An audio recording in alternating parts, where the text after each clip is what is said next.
So I got a question about how to keep your horse still for saddling, right? If you've ever had a horse that you went to saddle and they're kind of dancing around and they're all over the place, it can be really frustrating. They might even knock your saddle off, knock the pad off. You don't want to do that, right? And so what we want to do is we want to get our horse comfortable for saddling.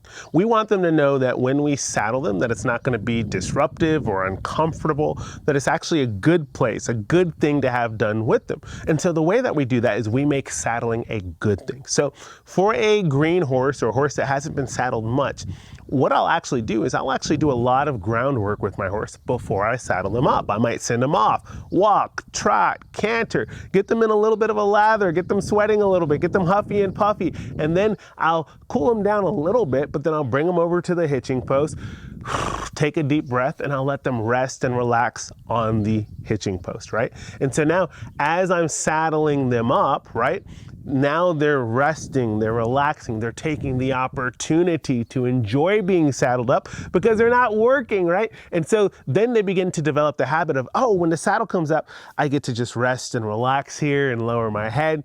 And that's going to prepare them to know that the saddle isn't a bad thing, that it's a good thing. You don't have to dance around. Something else that I'll add is make sure that your saddle fit is good for that horse, because if you have an ill-fitting saddle, it's going to be uncomfortable, right? And remember, we want to make this a good thing.